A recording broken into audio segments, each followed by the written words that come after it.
unoccupied territory on the far left coast. You're listening to On the Move with Mack, Worley III.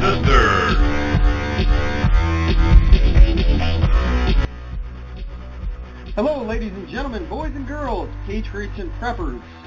I'm Mack, Worley III, and this is On the Move, the show that attempts to inspire you to stand up for your rights. Thank you for tuning in. Today is going to be a really good show.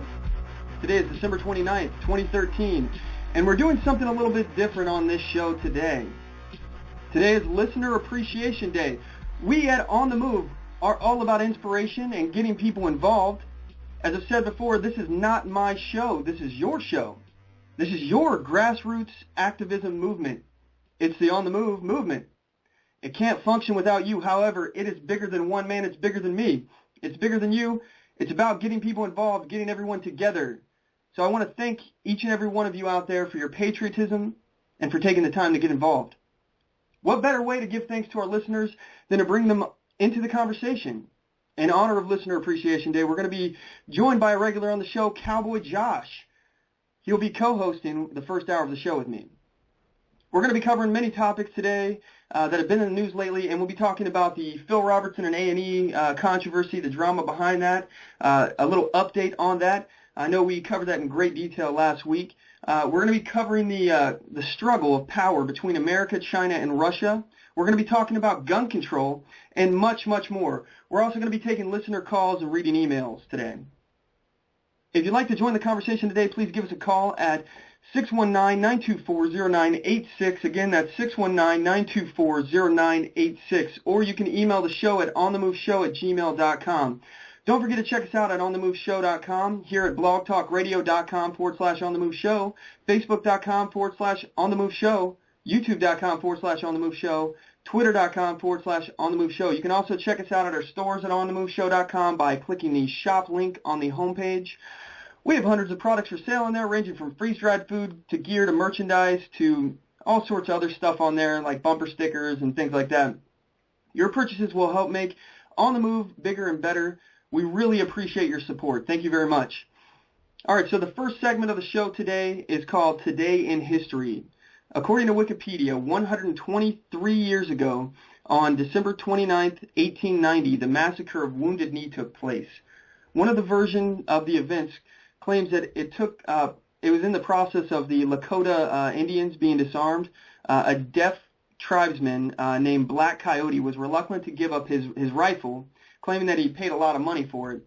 A scuffle broke out, and Black Coyote's rifle basically ended up getting shot, and it resulted in the 7th Cavalry opening up fire indiscriminately from all sides, killing women, men, children, and as well as some of their own fellow soldiers.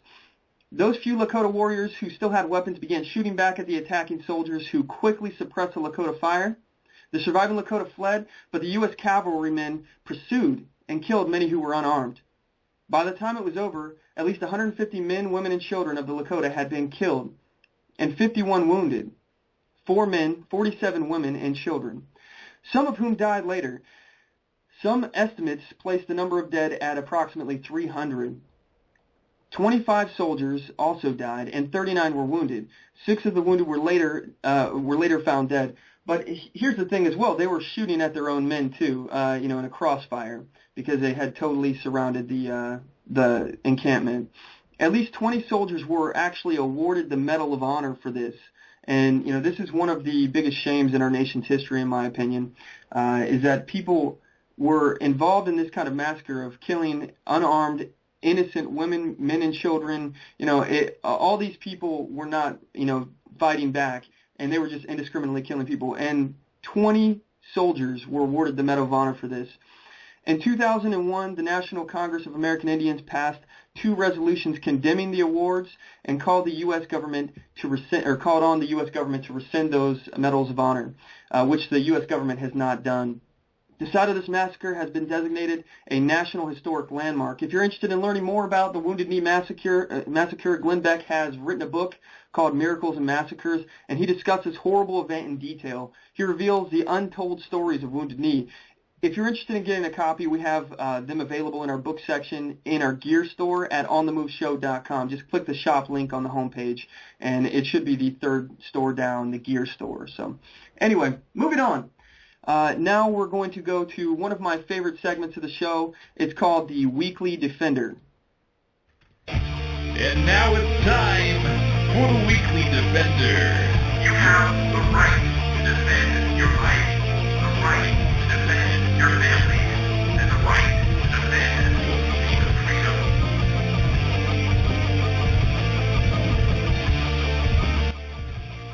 Weekly Defender. This is a segment of the show where we talk about and report on armed citizens in the news who have used their firearms to defend their family, their property, and themselves. Here is our first Weekly Defender. We found this one on AL.com, and this one was on the 26th of December on 2013 in Mobile, Alabama. A homeowner fended off 3 armed men who appeared to be attempting a home invasion Thursday night after he grabbed a shotgun in his defense, said the Mobile Police Department spokesperson. On Thursday night, the armed men knocked on the door. When the door was answered by a person related to the homeowner, that person was greeted by 3 armed men who had handguns, and they proceeded to force their way into their home.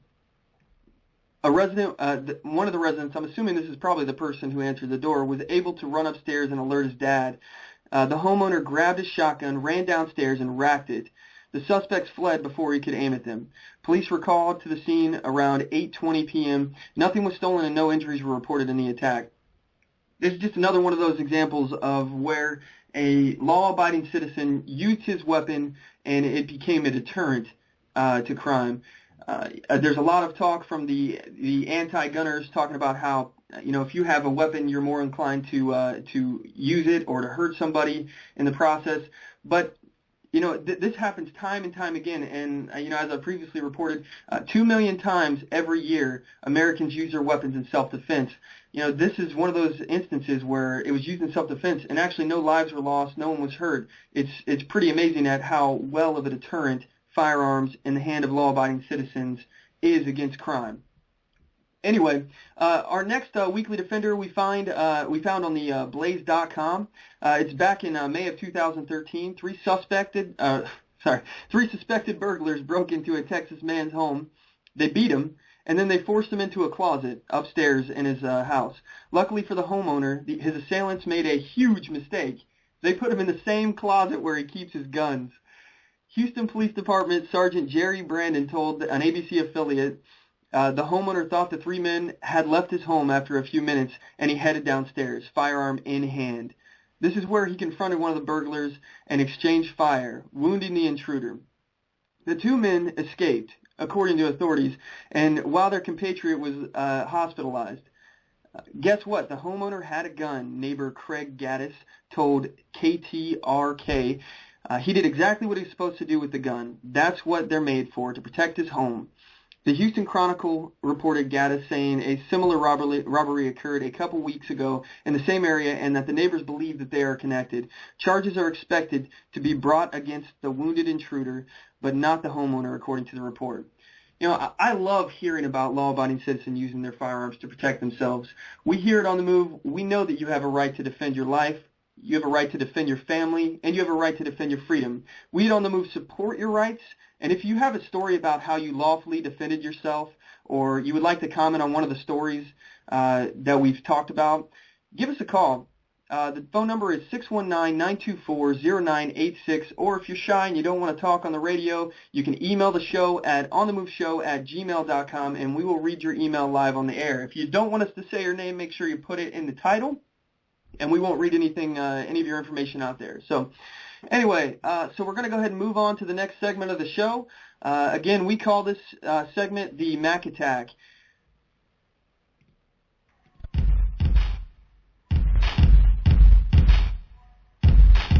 It's time for the Mack Attack! All right. The Mack Attack. Outrageous news. I give you my take on it. And today I am joined by my co-host, Cowboy Josh. I'm going to go ahead and put him on the air now here. Are you there, Josh? Yeah, I'm here. Cowboy Josh here. I appreciate you coming on the show. I really am thankful for everything you've been doing. You've been really helping us out on the show, calling in, and also, I mean, you've been spreading a lot of information about the show, and I really, really appreciate that. Thank you very much, Josh. No, not a problem, man. Not a problem. Okay, so, Josh is going to be joining us for the first hour of the show here. Let's go ahead and start this up by, picking up where we left off last week. I'd like to talk about how Phil Robertson is back on A&E. A&E released a statement, and I'll read off a quick little part of it. As a global media content company, A&E Network's core values are centered around creativity, inclusion, and mutual respect. We believe it is a privilege for our brands to be invited into people's homes, and we operate with a strong sense of integrity and deep commitment to these principles. That is why we reacted so quickly and strongly to a recent interview with Phil Robertson. While Phil's comments made in the interview reflect his personal views based on his own beliefs and his own personal journey, he and his family have publicly stated they regret the coarse language he used and the misinterpretation of the core beliefs based on only the article. He also made it clear that he would never incite or encourage hate. We at A&E express our deepest disappointment with the statements in this article, and we reiterate that they are not views that we hold. Okay, so I'd like to get your take, Josh, on the fact that A&E caved and they basically brought him back on the show after they suspended him indefinitely. What do you think about that? Well, it just goes to show, you can't. I know they had the right to do what they did in a legal sense, but you just can't censor someone and slander them when they're, doing their First Amendment freedom of speech and freedom of religious view, and it just backlashed on them. And the pressure was on. They had all those Facebook sites up, and everyone wasn't happy about it. And I can say, that I can agree with how A&E may have originally reacted, but they really didn't listen to what he had said. So I knew this was probably going to happen, or that that the guys were just going to get on another network. But I'm glad A&E saw the light. That's what I think. I'm glad that they saw the light so they can get back on and keep doing the great show.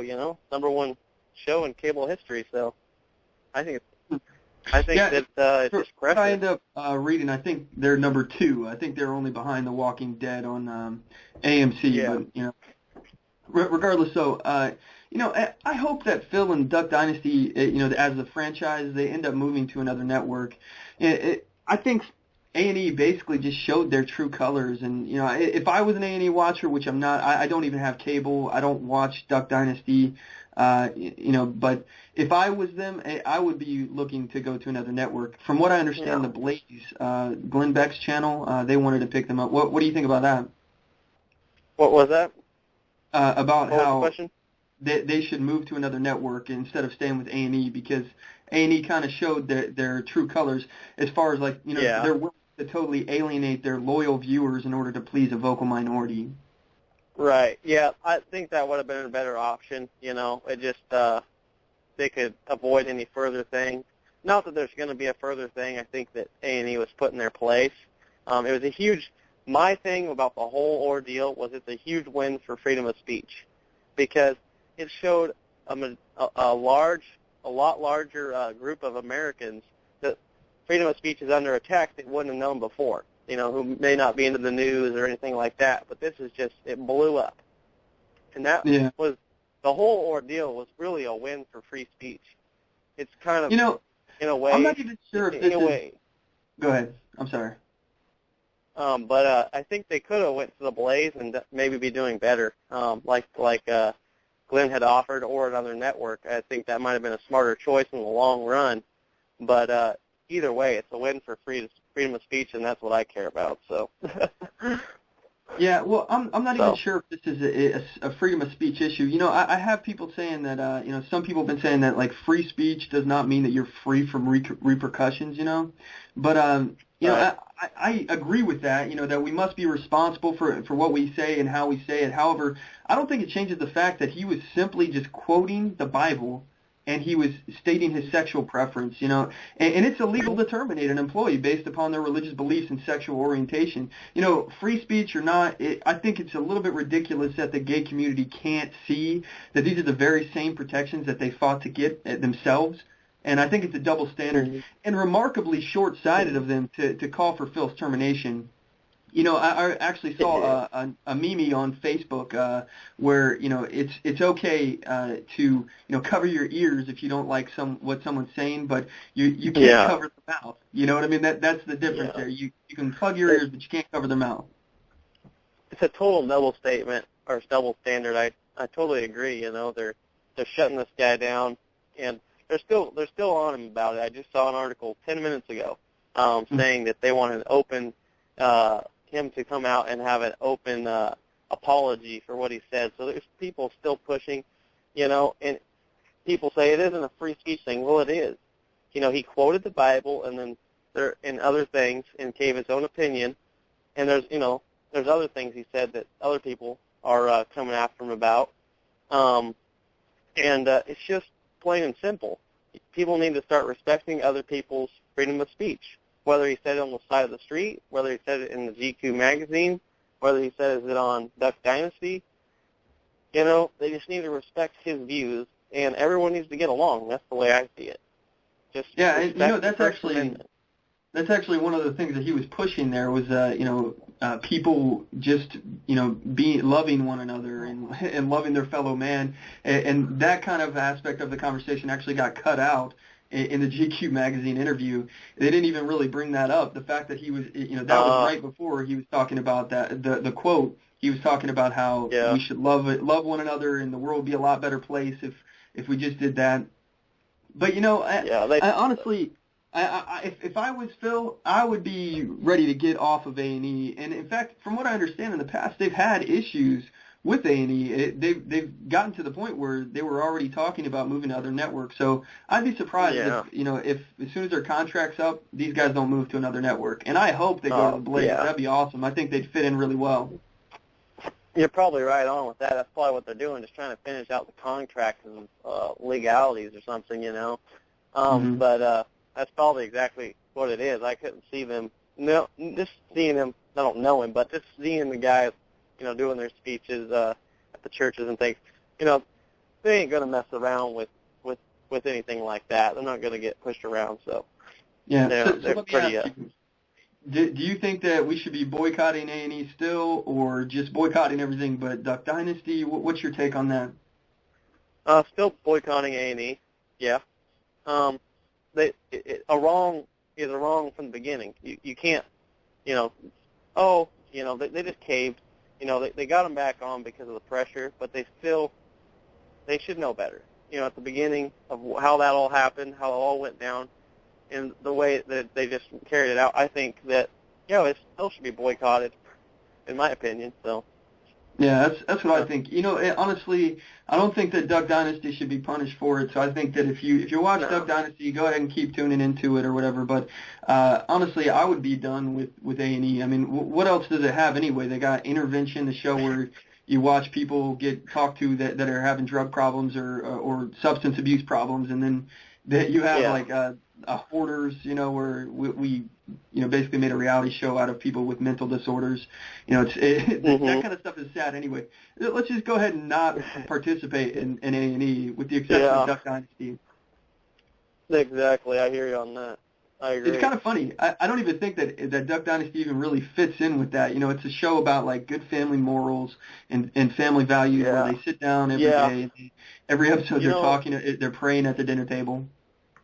Yeah, one time I saw Alex say, they try to put this show out there and make fun of this culture. That is what they were trying to do, apparently. From this is one of the theories, trying to bash the redneck type culture with the Christian faith and all this, and it backfires.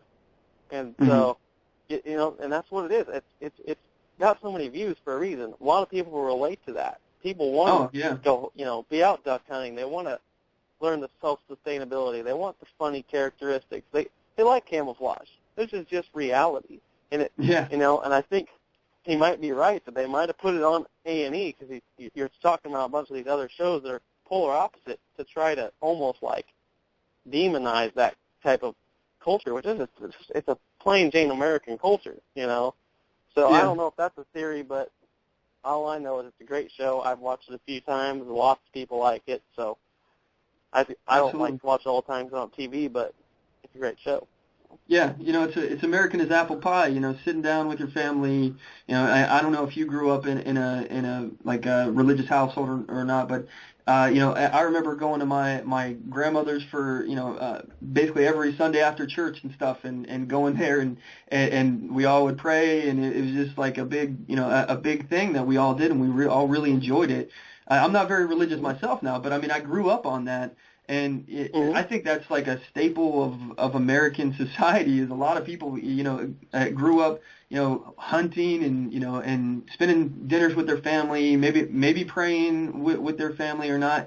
But I think that family unity is a big thing of America, and I think it's pretty ridiculous to think that people aren't going to identify with that. But hey, at this point, Josh, we're going to go ahead and take a quick commercial break. We'll be back in about another minute. Okay.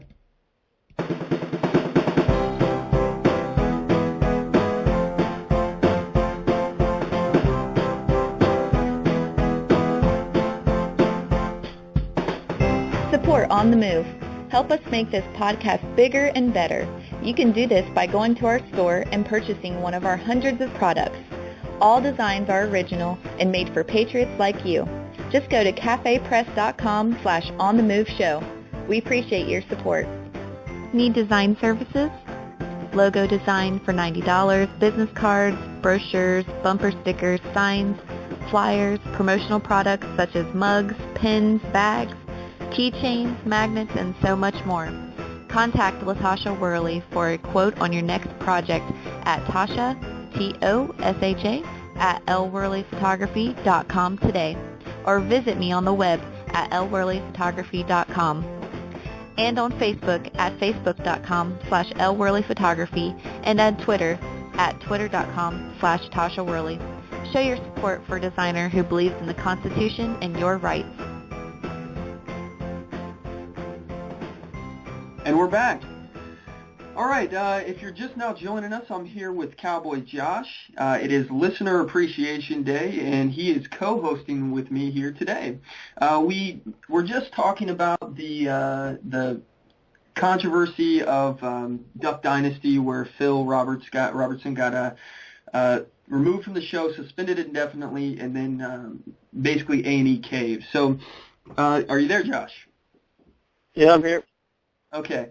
All right. First things first. If you guys would like to basically give us your opinion today, if you'd like to join the conversation, we'd love to hear what you have to say. Give us a call. The number is 619-924-0986. Again, that's 619-924-0986. Or you can email the show at onthemoveshow@gmail.com and give us your take on it. And let's move on to the next topic of the day. I'd like to talk about the power struggle that's going on between America, Russia, and China. Right now on the world stage, America's been getting perceived by the rest of the world as in decline. We appear weak. Our economy is still in recession, and we're being propped up by the Federal Reserve, how they're pumping all that money into the stock market. Basically, everything's all artificially pumped up, and if they stop doing that, then our economy would basically crash again. We regulate our industry to the point of where we're not even competitive in the global market, and there's a lot of different stuff going on that's basically making us look weaker and less effective economically. So in contrast, we have Russia, who's constantly trying to show that they're not afraid of us. They're not afraid of American power. Vladimir Putin, the president of Russia, he's been thumbing his nose at America. He gave Edward Snowden amnesty. He's been stepping on Obama's toes. Any chance he gets, he had the whole thing when when Obama wanted to attack Syria. He kept, getting in the way of that, which was a good thing. He took control of the situation, and he ended up stepping up to lead the confiscation of Syrian chemical weapons, which makes America look weak and gives Russia a reason to be in the Middle East again. We had them kicked out of the Middle East, and now they're back in there thanks to this situation. And And Russia's doing everything in their power to dominate and make America appear weak. There's also other stuff that I'll get into with China. So what's your take on this, Josh? I'd have to agree. Vladimir Putin, he's been doing a lot of things over at least the last year that I've seen. Like you said, he gave amnesty to Snowden, and he's just doing a lot of things. He seems to be trying to steer his country in the right direction, and there's been some, some beef between him and Obama, and they're just doing a lot of the right things. They basically led us to avoid what a lot of people believe to be World War III back in September. It was getting pretty antsy back in September, and and as far as the markets here in the United States, you betcha they're artificially inflating the stock market, and if they lose control of that, it's going to get nasty. I'm not an expert on China, and I'm not really an expert on world affairs, but I do know that we're having to pass other trade acts that aren't including those two places. I know that we have the can't remember the name of it, but a huge trade act going on with some of the South American countries and stuff like that. So things are getting nasty. I just have to agree with what you said. I'm not an expert, but I'm not an expert I'm not an expert anyway either.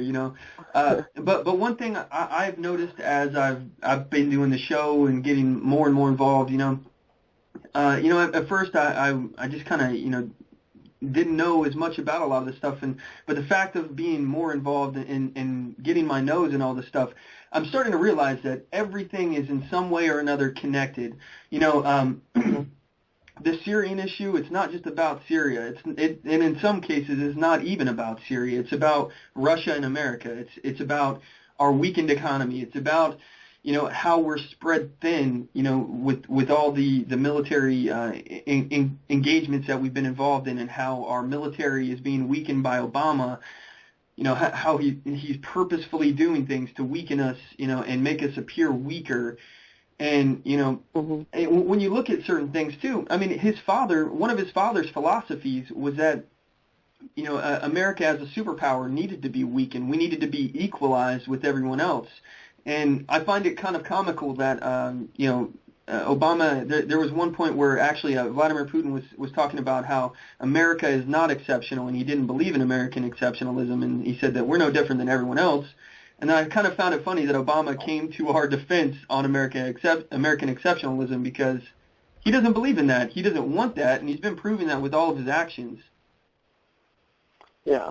I will say that a lot of America is exceptional, but over the last 20, 30 years, since 71, our economy has been getting worse. Our trade affairs have been obviously shipping all of our jobs offshore, and that's been out of a lot of our hands. I mean, we could have stopped, I guess, but the elements of the criminal government that have came into being over the last 30 years, I guess it'd be 40 years if it's since 71, have destroyed this country, and now we have criminal elements working within the highest realms of the government, which are making us look bad to the entire world.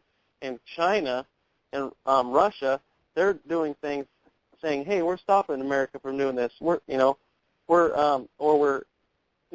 this, that." They're propping themselves up, and it is making a shift. It is making the power shift happen, because there's criminal elements in our government that's making America look bad to the whole world, and no one wants to reach out and help us. Yeah. And our economy's gotten to the point where. Oh, go ahead. Our economy's gotten to the point where we can't, where it's just it's all inflated, and if it goes, we're going to be, in a real mess of trouble, and China and Russia aren't going to help us. They're not going to help us, We either owe them or they don't like us, one or the other. So, yeah. So that's just the way it is. It's getting nasty. Yeah, it is getting nasty, and we're alienating our allies like Israel, and the people that are supposed to be our closest allies, we're treating them the worst. Obama has this kind of philosophy where if you're mean to your allies and you're nice to your enemies, everything will be fine, and it's not going to work. We're going to end up putting ourselves on an island. And like I was saying, everything is connected. The more I look at it, the more I realize things are connected. Global warming / climate change, all these regulations that we're putting on ourselves because of this thing, they're backdooring all these different ways to basically throw chains over our industries to hold them down. We have global warming trying to do things like making it difficult for us to basically do anything in industry now. There's so many different limitations that we have, that there's so many rules and regulations that makes it impossible for a small business owner to even just keep his doors open now. And everything, everything is linked. It's not even just that one issue. The Edward Snowden amnesty issue, and the NSA, all this stuff is basically weakening us and giving the government more of a stranglehold over us, and allowing them to basically have a way of being like, we have the answer, here's the answers to all of our problems, we have the solution, when in fact they are the problem. They're the reason why we have such high unemployment. They're the reason why people are on welfare. They're the reason why our economy sucks. They're the reason why our presence in the world is being looked at as we're in decline. They're the reason. If we got rid of them, things would be better. Yep. They call it by design. They call it, they say it's by design. And you look at it over history, look at it in a historical way. Something's going on. It's not just happenstance, because it's happening systematically. So it's gotten to the point, and we're at that pivotal point where we are seeing China and Russia, those are the other two largest nations. Well, actually Russia is the largest besides India, but they're obviously they're not like extremely military advanced like I are military, but they are actually going forth with education, going forth with technology. They're going forth with their economies surpassing us in a lot of ways. So they are. That's exactly right. One more point I wanted to make about Russia and China is I remember the name of that new act. It's called the Trans-Pacific Partnership. And people should look into that, because it's got a lot in there, and it doesn't affiliate, from my understanding, with China or Russia. It has to do with South America and some other things. So that's just another hint. And another thing is, maybe people might not know, but China's actually bought some patches of land in Texas. So China actually owns some of our land. It's kind of weird. So there's a lot of things going on you got to look into to see that it's getting nasty. There's so many points to look at, but just know it is. And it's crazy how, like I said, everything is just linked. It's all part of a big web of problems, and it's all linked. That's right. So anyway, Vladimir Putin, he released a statement to the American people recently here for the new year. He wanted to give us his take on things, and it basically belittles our freedoms. According to conservativeinfidel.com, Putin began by taking a look at our American system of government and how it doesn't live up to the promises of freedom. Basically, he argued that we're beholden to a group of elite, non-democratic dictators who trickle down their sheer lunacy upon us all. We are no longer free to do as we wish or even as we should. Rather, we are simply free to either choose to obey these heavy-handed rules or not. It's pretty funny when you start agreeing more with what Vladimir Putin is saying than what our president is saying. Yeah, president or any other, a lot of these other career politicians are saying it.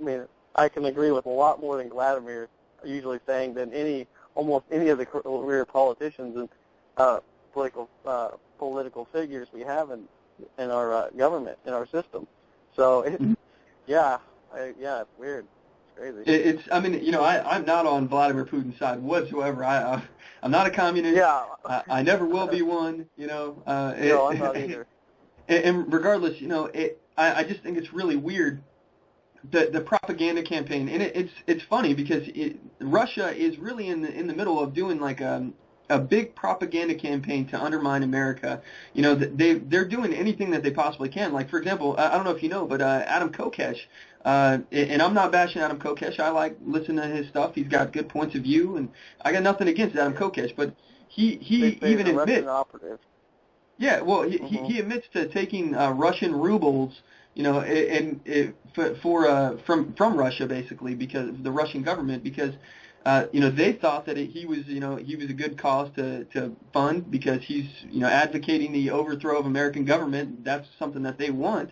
And he was like, well, hey, it's a cause I want, you know, so why not take their money? I'm not you know, beholden to them in any way. I don't have any loyalty to them, but I'll take their money, you know. But even still, they have other things like Russia Today, that RT channel that you see all over YouTube and stuff. That's just a big. It's a Russian propaganda. I mean, and it's anti-American Russian propaganda used to undermine the federal government. Which, I mean, I don't like the federal government, so I can, you know, a lot of anti-federal government people and people who are in the Patriot movement keep looking to RT because it has a lot of useful information, but you got to know where it's coming from too. I mean, this is a country that doesn't like us, and they're feeding us news that they want to undermine our government. So I mean, they don't like us though. Well, isn't a lot of RT's news truthful, and that's why it's undermining? That's the way I understand it? It is truthful, but you also have to understand that they have an agenda. So, you know, you got to take everything they say with a grain of salt. You know, it may be truthful, it may not be, but I mean, you need to do your own independent research. And this goes to everyone in my audience here. Do your own independent research. Don't listen to me. Who am I? I'm nobody, you know. Yeah. I'm just some guy who's talking. So don't take what I say as fact. Go look it up, and if I'm wrong, you know what? Send me an email. Let me know. I'll admit it on the air. I got no problem admitting I'm wrong. Yeah, don't listen to me, Mack, anybody. You know, just look at all the information, do your research, and find out for yourself. Don't listen to Alex, Glenn. Don't listen to them all. You know, listen to all of us maybe, and then look at all what we say, and then look for yourself and find out what for yourself. You know, because there is no hard facts, and you got to just figure out what's common sense. You got to use common sense and logic, and you just got to figure it out for yourself, and then go from there. And from what I understand, RT has a lot of useful and accurate news, but seems like every place has an agenda. Every media outlet has an agenda. Lots of agendas going on. The basic thing is take this information, harness it, find out what's truth, find out what you believe is truth for yourself, and just go back to the principles of the Founding Fathers and a moral principle, and just get out and do what you got to do to take this country back. Don't let the rising power of China and Russia scare you. Let this motivate and inspire you to take this country back. Because we can't. That's good. You know, we can't just, you know, be sitting here freaking out over the news and say, well, that's the end of America. We have to use this information, this knowledge, to take America back. That's all this is about. So, yep. Ladies and gentlemen, Cowboy Josh. He'll be running for president in 2016. Make sure you get out and vote. That was awesome, man. Yeah, that was good though. I really appreciate that. You know, and I'm 100% behind you in that. You know, another thing that I'd like to mention here in regards to the power struggle. You know, we were talking about Russia and Vladimir Putin and all the stuff that he's doing to undermine America and increase Russian power. You know, China's been doing the same thing. You know, they're nipping at our heels. You know, China has been doing everything they can and they've been vying for more power. They actually recently laid claim to airspace that belonged to Japan and South Korea. I don't know if you guys have been following this at all, but when we get back from this break, we'll go ahead and talk about it. And I got a clip that I'd like to play for you guys. So at this point, we're going to take another quick break, and we'll be back in about a minute.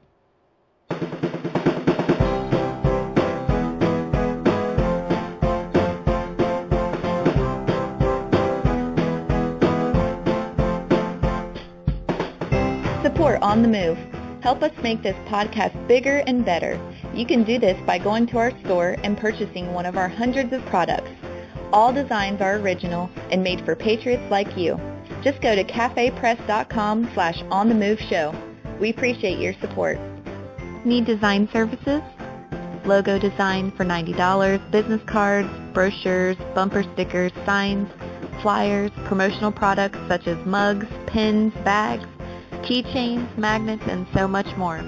Contact LaTasha Worley for a quote on your next project at Tasha, Tosha, at lworleyphotography.com today, or visit me on the web at lworleyphotography.com, and on Facebook at facebook.com/lworleyphotography, and on Twitter at twitter.com/Tasha Worley.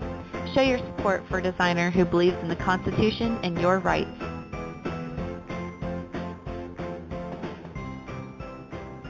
And we're back. When we last left the show, we had a guest co-host on the show, Cowboy Josh. If you're just tuning in, Cowboy Josh is a regular. He's on the show quite a bit. And in honor of Listener Appreciation Day today, we have Cowboy Josh on the show to co-host. So anyway, we were talking about how there's a power struggle between America, China, and Russia, and how Russia and China have been nipping at our heels, doing everything to dominate and increase their national supremacy. Anyway, I was talking about how China had recently been vying for more power, and they've laid claim to airspace that belonged to Japan and South Korea. They're claiming that they need this airspace defense zone, and that they've scrambled jets to defend the zone when American aircrafts have actually flown through it. And this has been done for decades. You know, we've been using this airspace for a while. Have you been following this in the news, Josh? I haven't heard anything about it at all. I haven't seen that. All right. Well, I actually have a clip here. If you want, I can play that real quick, and it'll give us a little bit of a. To a show of military force in Asia now, China has sent warplanes to the area it declared an air defense zone earlier this week. It follows a call by Beijing for regional powers to ask permission before carrying out operations there. But the zone includes territory claimed by both South Korea and Japan, and they, along with the United States, have been flying military aircraft through the area. Hala Mohieddin has more. China on a charm offensive.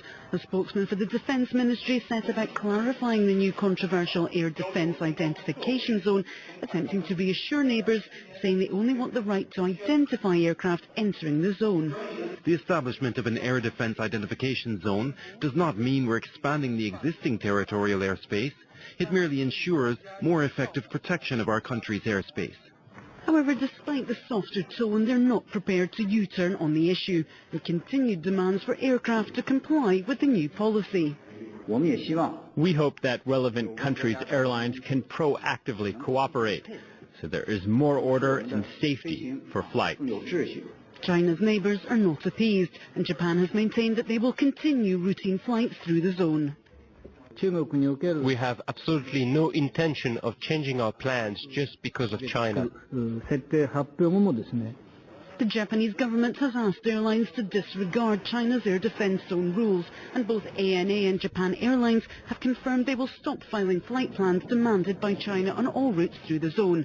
The Japanese and South Korean military have confirmed that they too have flown through the disputed airspace following the test flight by 2 US B-52s on Tuesday.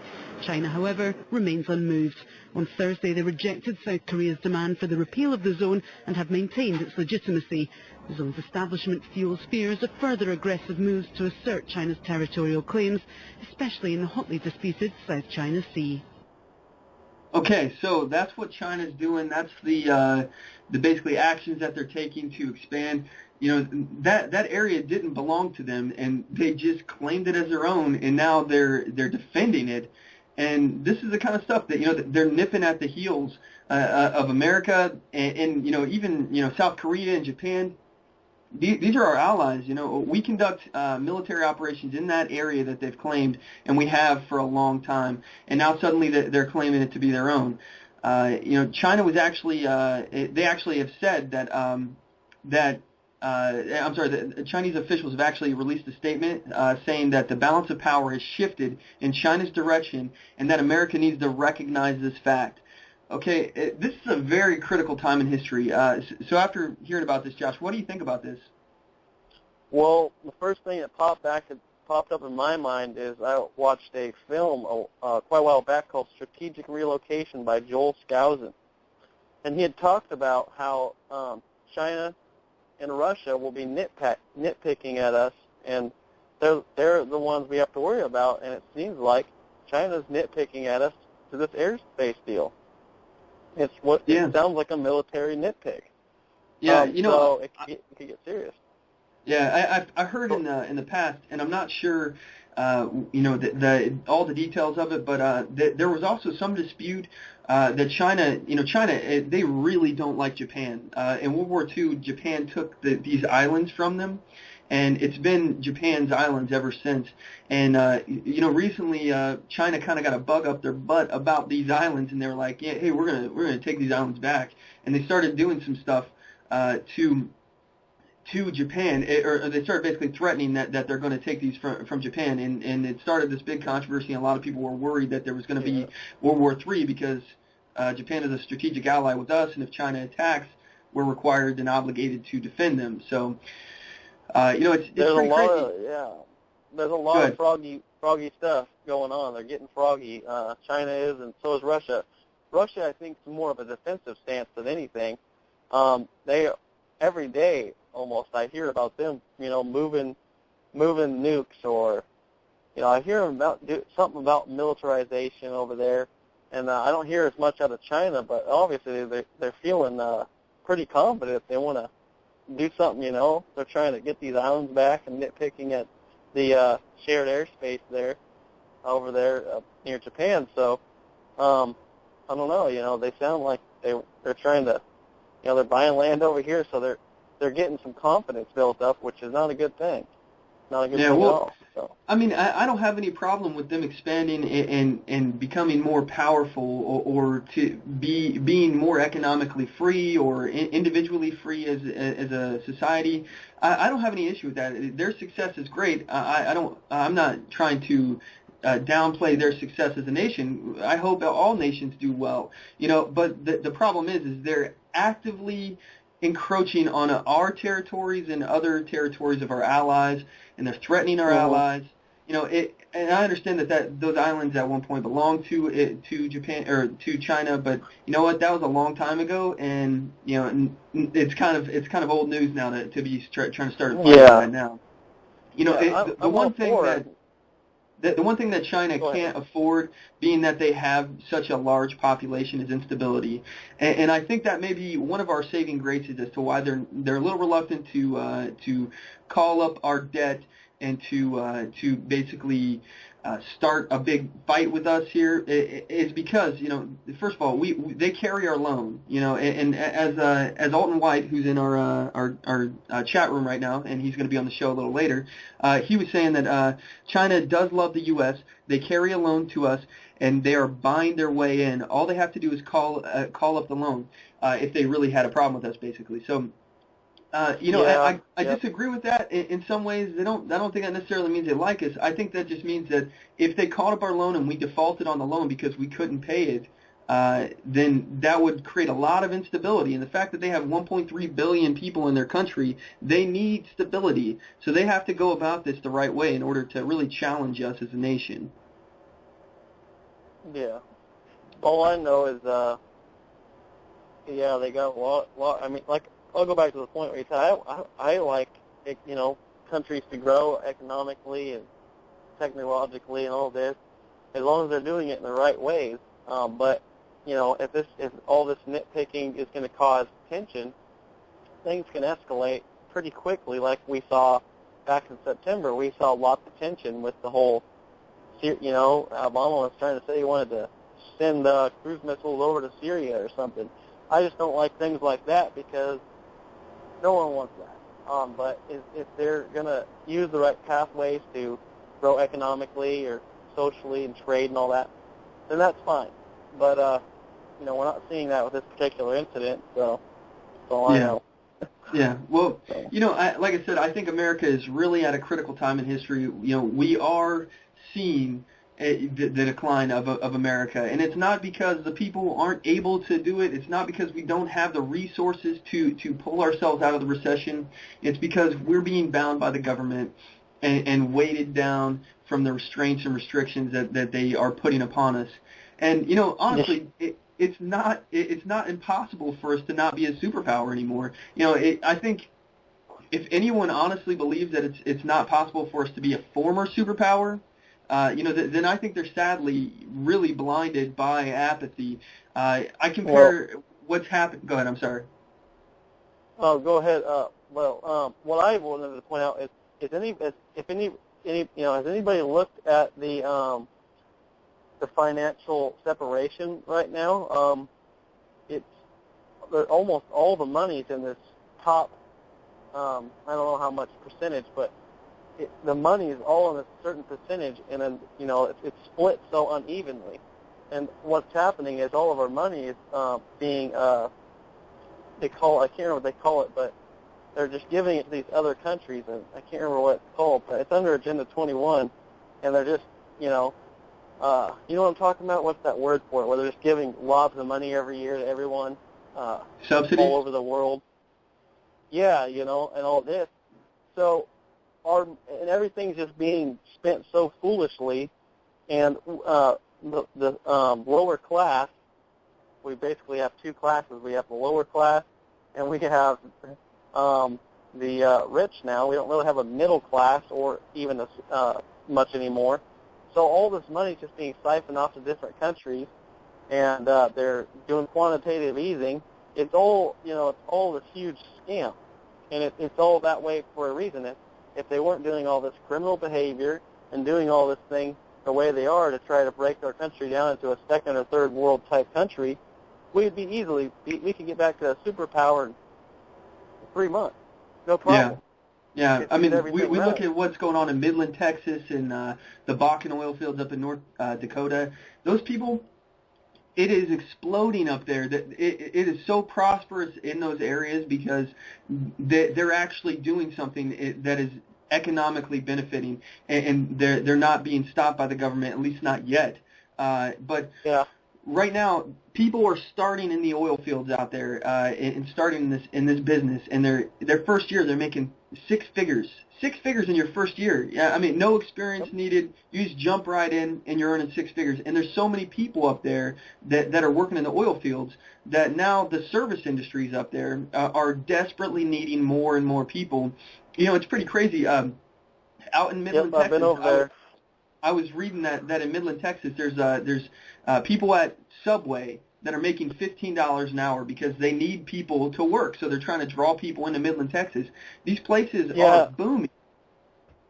Yeah, I know two people personally that make $17.50 an hour at Walmart in Williston, North Dakota. That's insane. So, I mean, this stuff is crazy. Yeah. So I went over there, but I had a extreme living situation, so I was never able to get on board with all of that. But I know some people have been over there for a couple of years, and from what they tell me, that's right. I mean, people are bringing home $6,000 a week in some cases. Just bam, right there. Yeah. You know, I tell you, it's really booming. You want to change your life. You want to like get yourself out of debt. You want to take real responsibility and control of your life. And if you're having a hard time right now where you're at, and anybody out there, go to Midland, Texas. Go to the Bakken oil fields in North Dakota. I'm telling you right now, those places are going to be huge. In the next few years, 10, 15 years from now, those places are going to be huge metropolises because of all the people that have been moved in there, and they're exploiting the natural gas that we have up there as well. So, these places are the model of what we could be doing as a nation. Yeah, they're just starting to get the infrastructure for the housing and the business and all that going. When I was there, even just 8 months ago, I mean, some places are still a little rough because so many people influxed into a town that's only designed to carry 16,000 people. There's about 70,000 there right now, so It's a little crazy. But it's getting to that point. It might be better to go back now than it was 8 months ago. Stuff goes fast down there. It goes fast because the weather's mild. not. I heard that there was like a big like boom in the rental properties and stuff because there's so many people there, and that it costs like friggin' fortune now to rent a place because there's so much demand. Absolutely. But regardless, I mean, that just means that more places are going to get built. There's going to be more jobs. There's going to be more people working in that, and eventually the supply will equal out to what the demand is. It's necessary for it to happen. And there's an equilibrium that we have in society, and this, supply and demand. This is what happens when there's people there, and we need houses. Houses get built, jobs get created. This is what we need as America to get back on top. And not more regulations restricting this kind of economic growth. Not more laws on the books to prevent this kind of stuff. But anyway, we kind of went off into the woods a little bit, or into the weeds a little bit. Yeah, we did. As far as where we are right now, like I was saying, I think that it's very similar to ancient Rome. The barbarians are at the gates. This is exactly what happened in ancient Rome. The empire was spread out too far. It had been weakened militarily because they were trying to defend their borders, and they weren't able to defend their borders because their treasury ran out of money for paying for their military. So, because they were geographically spread so far out, they couldn't afford to defend every zone of their border. The barbarians began testing the boundaries of the empire. They ended up finding weak spots and exploited those weaknesses. And eventually the empire became so weak that Rome itself was vulnerable and it ended up getting sacked. They ended up laying siege to the city, and rather than starve, they opened up their gates to the barbarians. So, I mean, it's pretty crazy at how similar things could end up. I mean, it's pretty nuts. But anyway, to my listeners, I'd like to hear what you guys have to say in regards to this. Give us a call. The phone number is 619-924-0986, 619-924-0986, or you can email the show at onthemoveshow@gmail.com if you're shy and you don't want to talk on the air, and you can give us your take on this. We'd love to hear you join the conversation. So anyway, Josh, the next subject that I'd like to bring up here would be gun control. I know your take on gun control, and I'm sure you know how I feel about it. I'm not a big fan of gun control, and I'd like to hear you say a few words on that if you got anything in mind. Well, we all know, anybody who's researched it, gun control leads to oppressive government and, in many cases, mass genocide. It never helps the people. It only allows the criminals to have weapons, firearms, can do harm to innocent people who have abided by the gun control law. There's so much of that going around. Everyone knows what's going on, how gun control ends up. So, but I wanted to bring up an article. I have it right here in front of my face about some backdoor gun control, some things that we don't always see. And this comes from the gunsavelive.com. The headline is Cops in New York Using Gun Classified Site armslist.com to trap gun owners. Maybe. So someone had gotten on the arms list and was looking for some stuff, and was found, was going to buy some ammunition and different things, and he went and bought the ammunition, and this is what he had to say after his encounter. Beware, there's an imposter here selling multiple calibers in Rochester and surrounding areas, which is New York. This person agreed to meet me, then I was surrounded by police. They simply interrogated me, checked my personals. They are rounding up gun owners to see what they're buying and what you may be feeding. I'm not sure what feeding means. Along with recording your vehicle information, which leads to residence. So they're baiting these people in because in New York,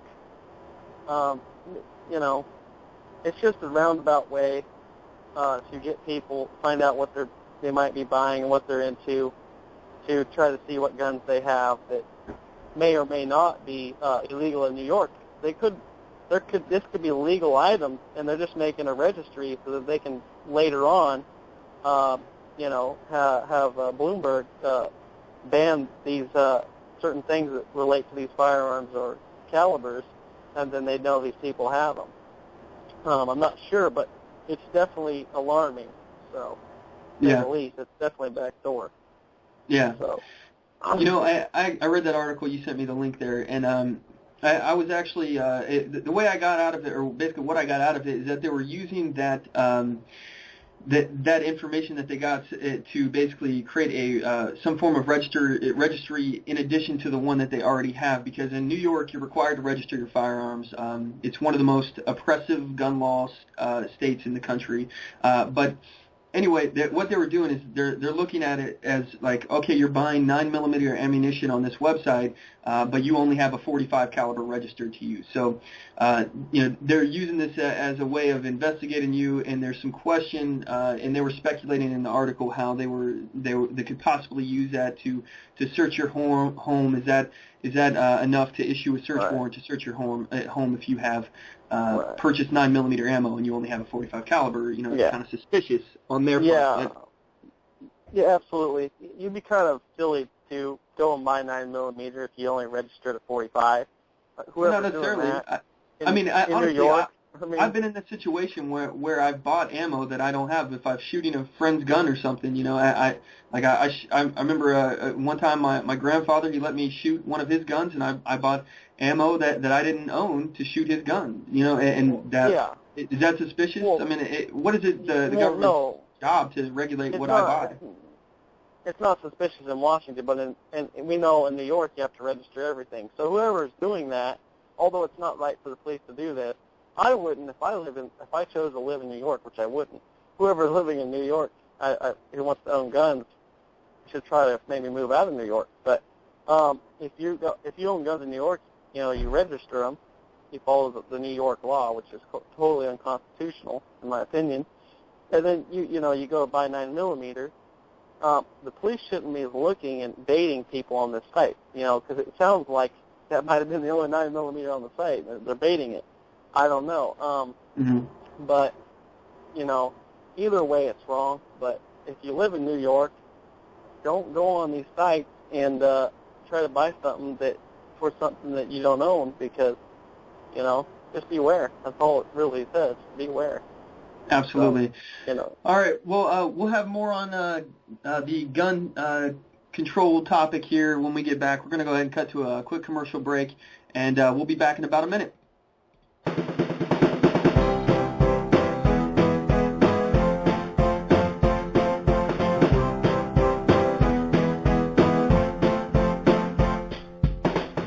Support On The Move. Help us make this podcast bigger and better.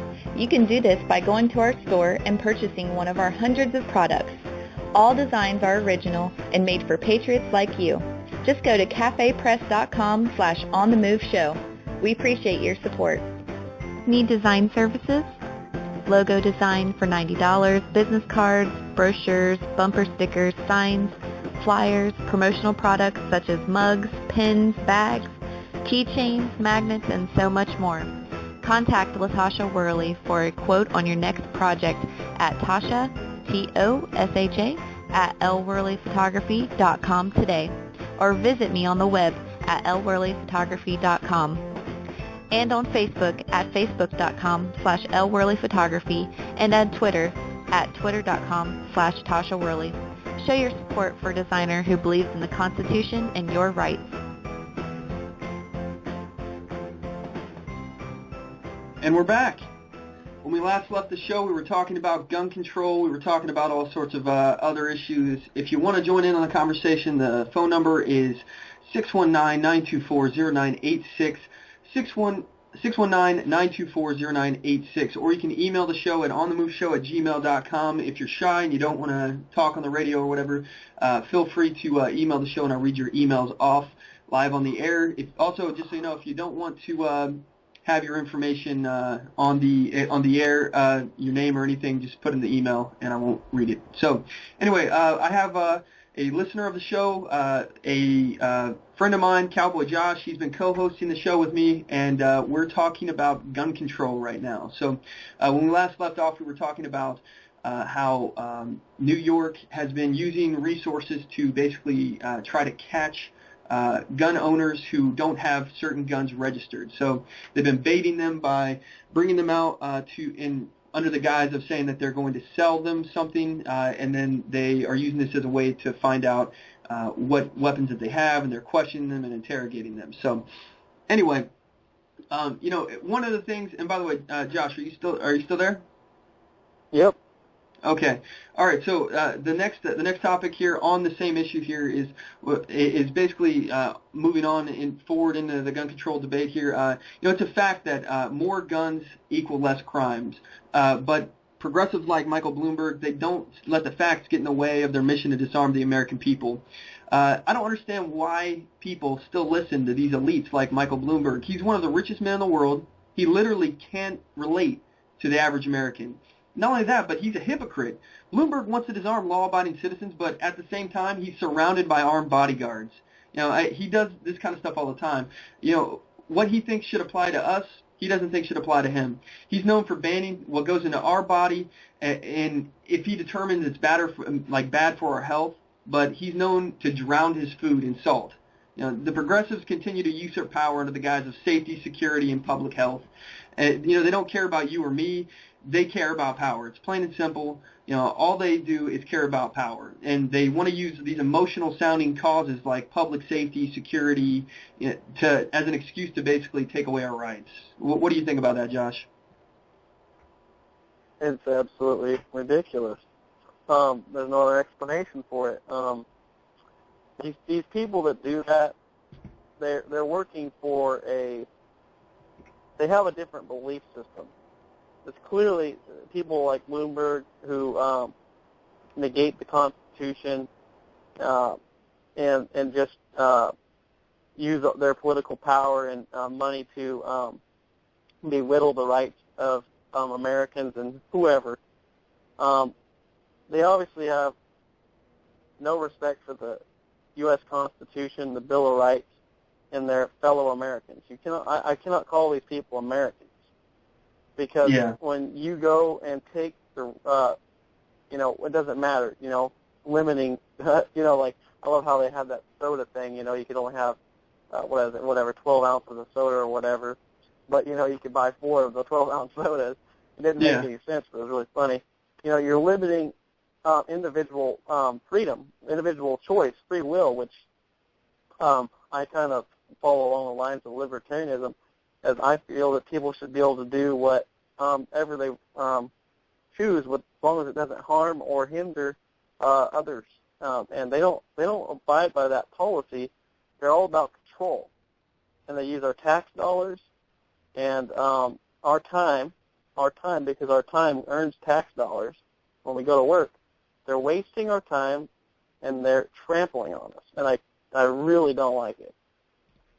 I couldn't agree more. As far as the emotionally sounding causes, as an excuse to take away our rights, I don't know if you listeners have been on my YouTube channel at all, but it's youtube.com/OnTheMoveShow.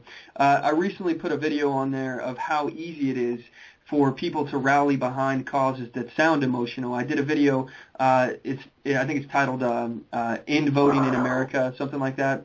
And it's basically, it's me going out with a petition, and I'm asking people to help Obama end suffrage in America. Suffrage is your right to vote, okay? So end suffrage, S-U-F-F-R-A-G-E, suffrage in America. Help Obama end voting, basically, in America. And, I say it's not fair that some people have suffrage and others don't.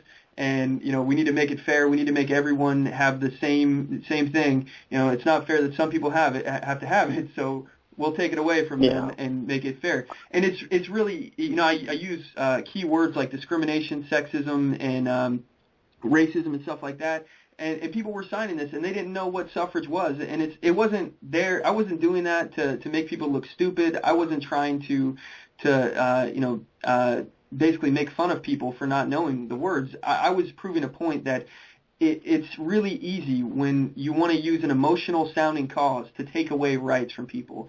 It happens all the time. It's happened throughout our history. And actually, I have a clip here that I'll play real fast, and it's basically in regards to what happened to the gun control in Australia. Australia actually had a lot of their, I think it was their rifles taken away. The only thing that they were allowed to have was pistols. I have a clip here. I'll go ahead and play, and this will give you an idea of what happens when you actually confiscate firearms.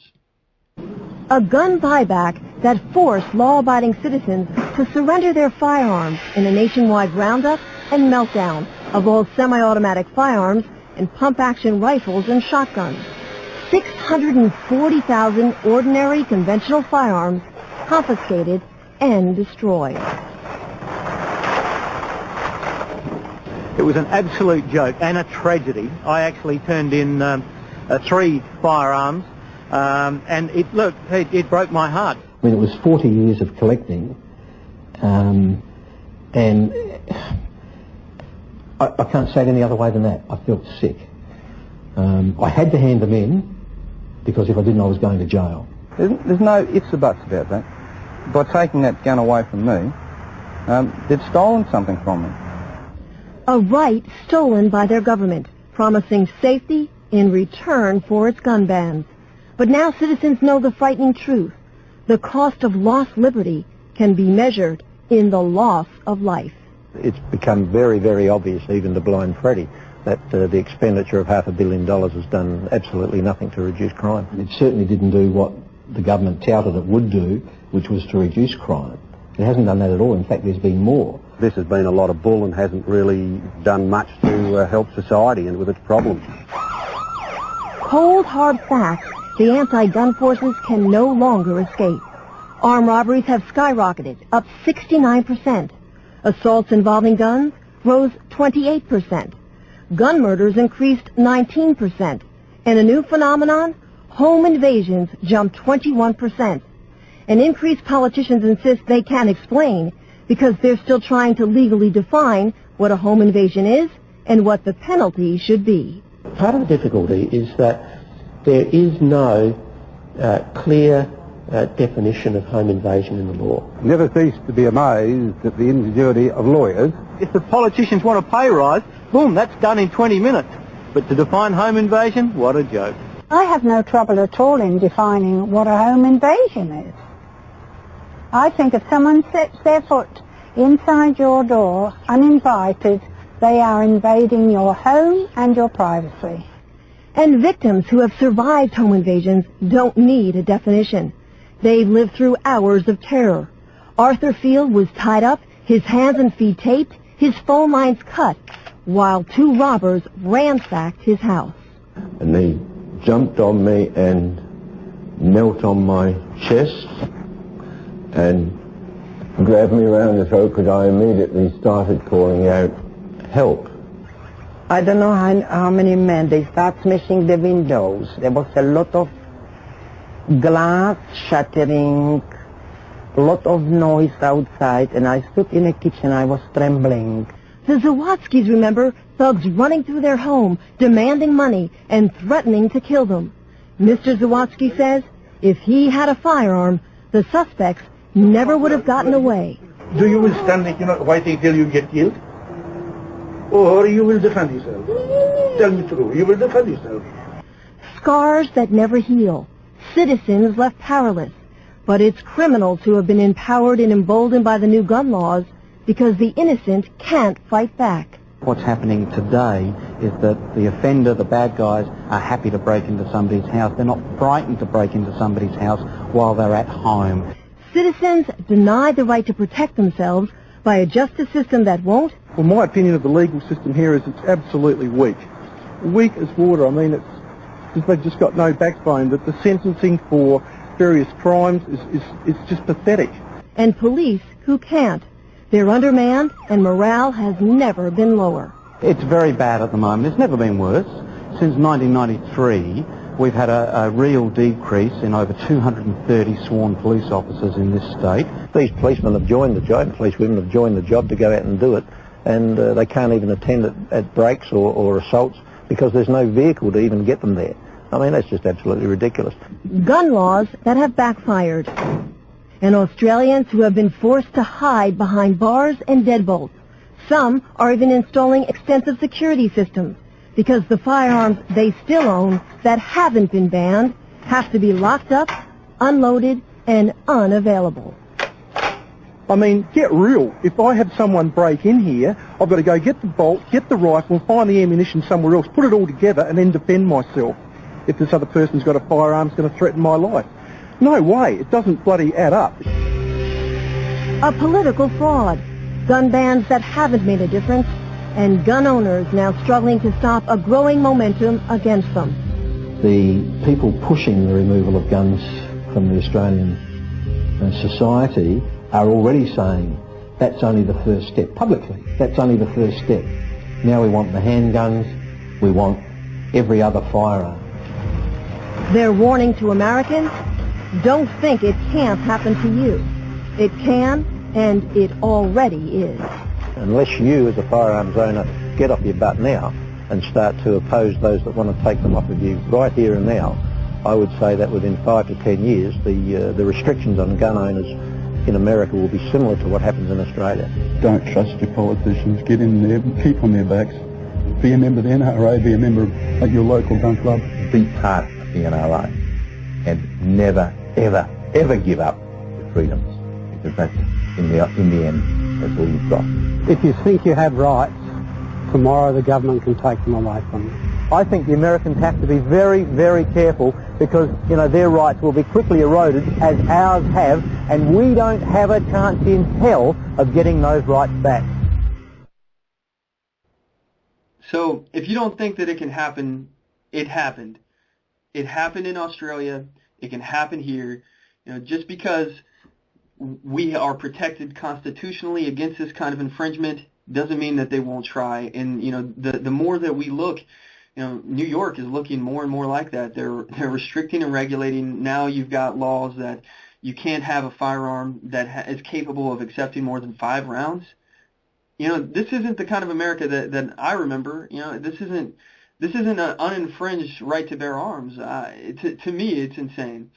Anyway, we have Cowboy Josh here on the line. Cowboy Josh, what's your take on that? Yeah, I've seen that video before. It really brings it home when you got the Australians, you know, telling us, you know, it really brings it home. It's more sobering than almost any other video I've ever seen. And they've actually, I think that's quite an old video, and they've it's gotten much worse since then. I've seen some articles about how illegal gun trafficking and criminal gun crime is it's a really big deal over there right now, and it just goes to show if we really don't stand fast and, you know, stand up and make sure that we're not going to end up like them. And I mean, New York obviously needs to stand up more, and California as well. It can happen fast. You know, we're busy. Absolutely. And the bill, it only takes 2 or 3 days and the bill is in. You know, a lot of people, once it's in, you're not just gonna. You can't reverse it. And the police seem to be in this country. A lot of the police seem to be, well, some of the sheriffs aren't. Well, a lot of departments are going to enforce that. They have crews, so they have teams now down in California that are actually going there. That's their main goal, is confiscation. They have squads. So yeah, it's you know, this coming year, 2014 is critical. I want to, everyone, a lot of people have been talking about 2014. You think last year was crazy. I like to use the analogy, they built the pivot last year, even though with heavy opposition. We've been doing really good. The American people have been doing really good. But we need to step it up tenfold this year, because they really want to teeter this country towards in the gun control realm, they're actually modeling all of their stuff after Australia. That's the model. So we really have to stand fast on the Second Amendment and the First Amendment. Those are the two major ones.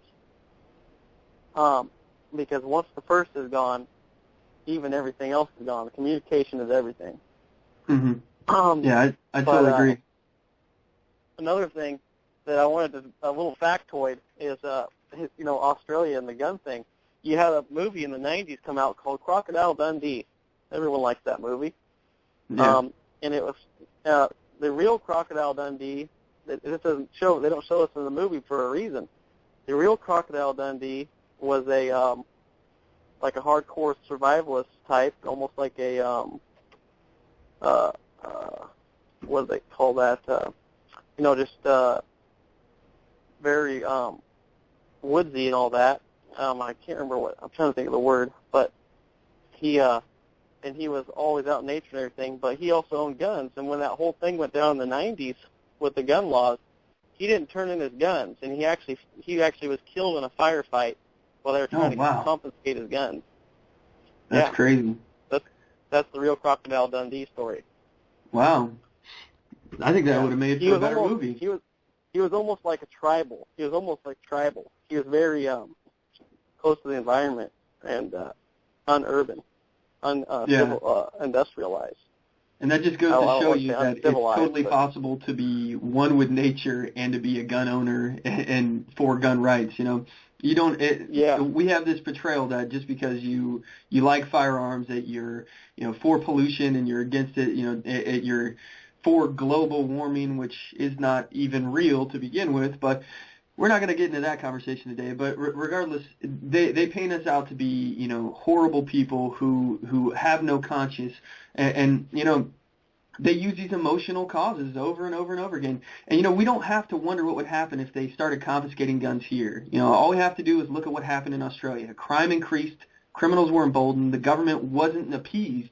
It was only the first step. It all started with registration, and historically it always does. Registration leads to confiscation, and you'd be surprised at how history repeats itself on this over and over and over again. For thousands of years, it's been getting repeated over and over and over again.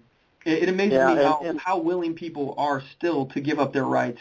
And, it doesn't happen overnight. Freedom is eroded little by little. But, hey, at this point, we're going to take another quick commercial break. I'll let you have your point on that one after we come back, Josh. I'll be right back.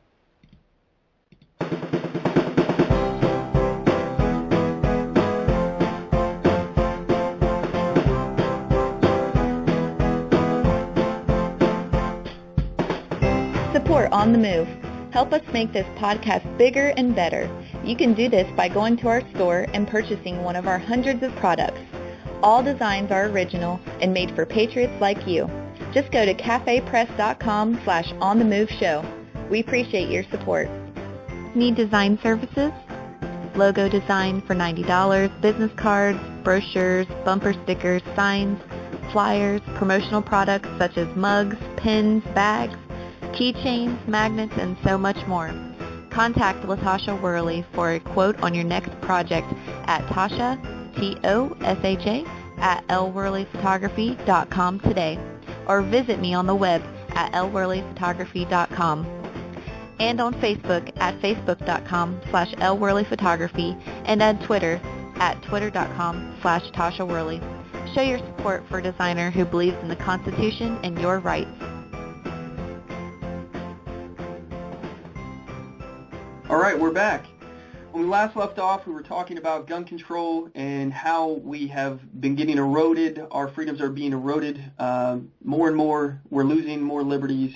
If you want to join in the conversation, the number is 619-924-0986. Again, that's 619-924-0986. Or you can email the show at onthemoveshow@gmail.com if you're shy and you don't want to talk on the air. Again, that's onthemoveshow@gmail.com. And Cowboy Josh, he's here co-hosting the show with me here, and he had a point that he would like to make on the situation in Australia and everything. So I'm trying to get him on the air here, but the button is not working for my studio, so I'm not sure what's going on here. Trying to put his mic on. Are you there, Josh? Yeah, I'm on now. Yeah. Okay, there we go. I'm here. Yeah, I had a point about Australians. They have all this terrible gun legislation that's infringed on their unalienable human rights and cause mayhem. But, don't stop with the guns. A lot of people don't know that in Australia you can't even carry a knife in public. Mm-hmm. There's no open carry. There's no concealed carry of anything. I think you can get a license for a handgun if it's really extremely hard, but you have to be like some sort of like official or something. But don't stop with the guns. carry your straight blade. You know, that's what I do. You know, carry your means of defense. Because if you slack on one thing, they're going to target that next. You know, next thing you know, they'll just switch it up. That's what they do. And we need to not just focus on defending the rights we have. We need to expand on what we already have, because there's so many laws on the books right now that are limiting us. But hey, I got a clip here I want to play on gun control. It's a Nazi survivor that's condemning gun control. And then I'm going to take some calls here. We got Alton White on the line here. He's a member of the Whig Party. When I come back after this clip, I'm going to bring him on the line with Cowboy Josh and myself. So here we go. Welcome, ladies and gentlemen, Kitty Worthman. Thank you very much. I was born in Austria, and I lived there 7 years under Hitler's brutal regime. And after World War II, 3 years under Soviet communist occupation. In 1938, the media reported that Hitler rolled into Austria with tanks and guns and took us over. Not true at all. The Austrian people elected Hitler by 98% of the vote by means of the ballot box. Now, you might ask, how could a Christian nation, almost 100% Catholic, to elect a monster like Hitler? The truth is, at the beginning, Hitler didn't look like or talk like a monster at all. He talked like an American politician.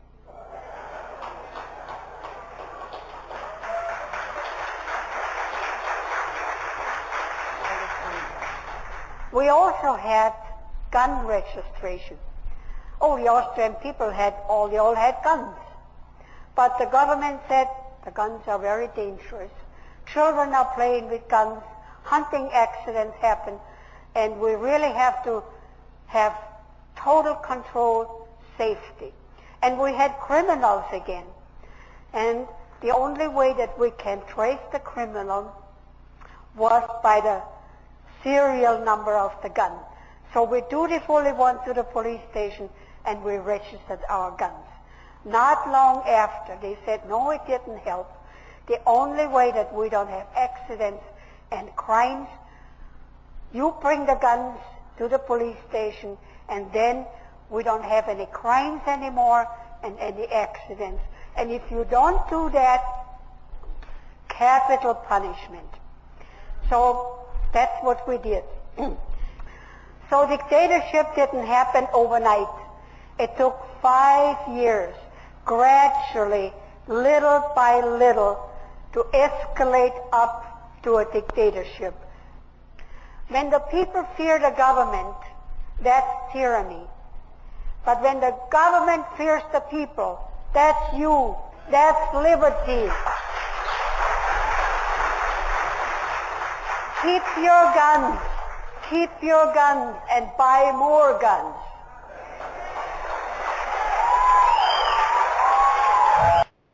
I couldn't agree more. Anyway, that was Katie Worthman, a survivor of Nazi oppression. I hope you listen to her story very closely on how it happened in Germany, because if you believe that it can't happen here, you are really deceiving yourself. You're playing right into the hand of what these elites want us to do, is just be apathetic and forget the history, all the times it's happened in the past, and it's happened over and over and over again. Anyway, if you would like to give us your take on this, I'd like to hear what you have to say. Give us a call at 619-924-0986. Again, that's 619-924-0986. Or you can email the show at onthemoveshow@gmail.com and let us know what you have to say. Anyway, we have a caller from last week coming on the show. His name is Alton White. He's a member of the Whig Party. I have him and Cowboy Josh on the line here, and we're going to have a conversation about all the issues we've discussed. And are you there, Alton? Yes, I am. How are you doing, sir? I'm doing fine this great Sunday, and how are y'all? I'm doing great. How about you, Josh? Doing Josh, good. you there? Oh, okay. There we go. Yeah, I'm here. All right, good. Cool. Well, okay. So, what's on your mind, Alton? Well, I've been sitting here listening to all your, what y'all been talking about today, and of course, I've been sending a little quips on things. What people are looking at now is, we're listening to all this stuff, and both of these parties that are controlling the government, both Democrat and Republican, I don't see them as actually helping the government, helping us, we the people, at all. That's why I think it's time that people start looking elsewhere. I honestly, I agree with you on that aspect as far as, we need to really start expanding our freedoms, and not relying on our representation to look out for our best interest. Even though, this is a constitutional republic, and, our leaders are the ones who are elected, and they're supposed to be looking out for us.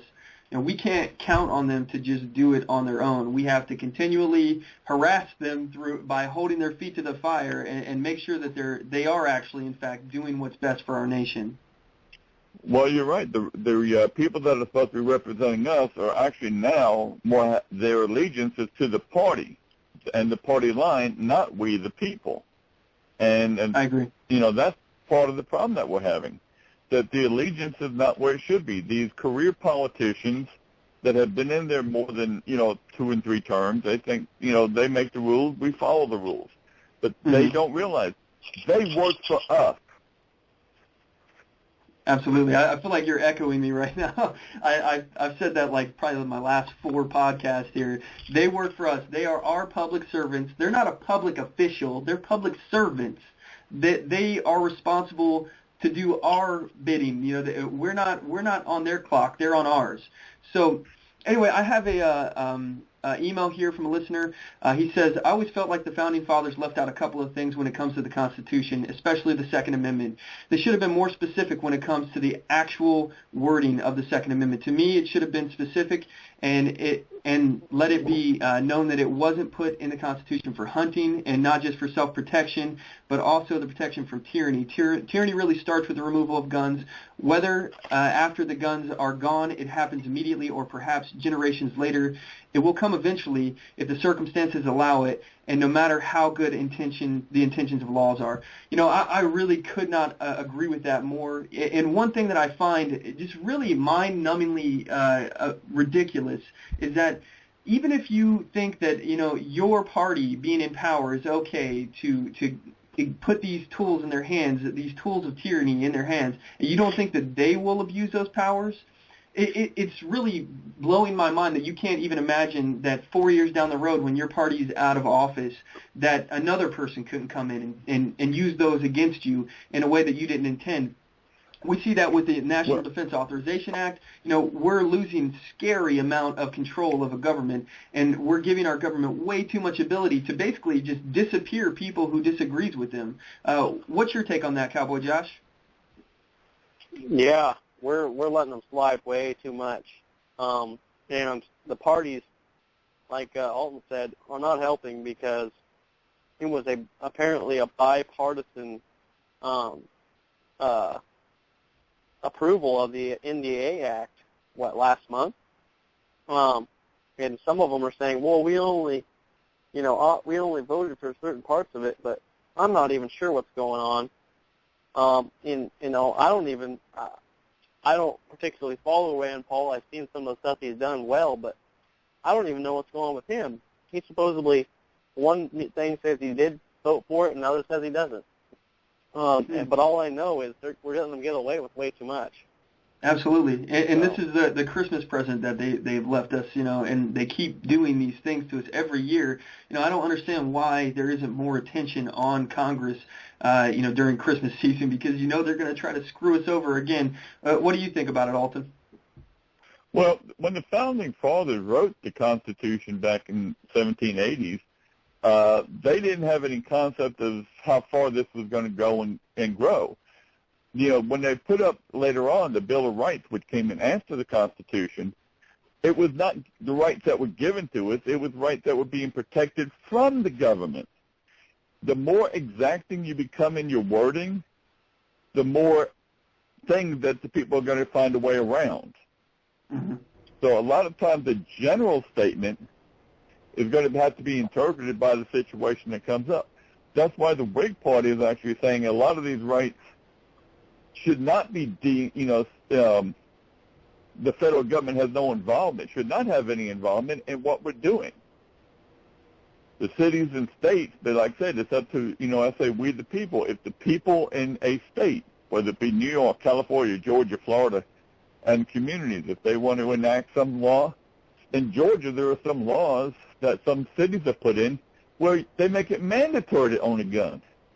Yeah. They're not going to arrest you if you don't have one, but they just did that actually in protest saying, we don't have to play this game like other states and other cities do.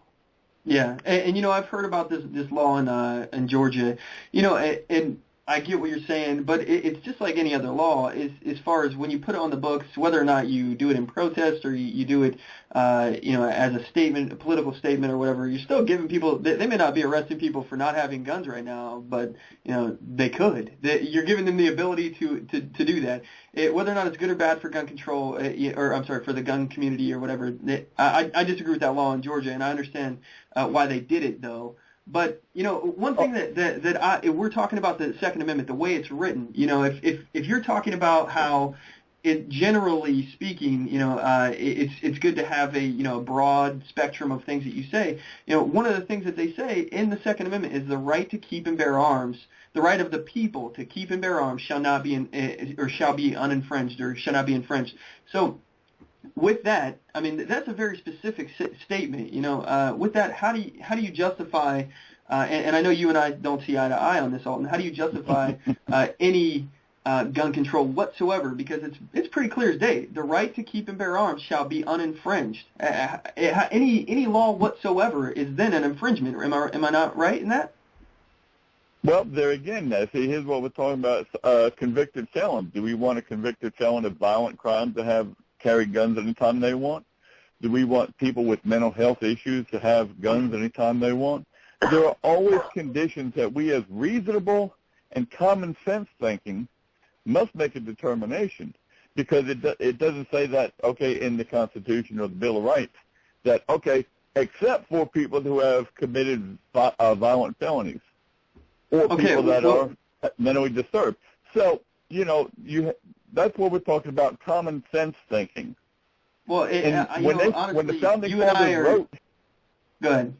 I don't mean to cut you off. When the Founding Fathers wrote... when Founding Fathers wrote the Bill of Rights, when they came in, they weren't going to think that we're going to have machine guns, or they weren't we're going to have, everybody can have an M1 tank or a rocket launcher or things like that, because that was inconceivable back then.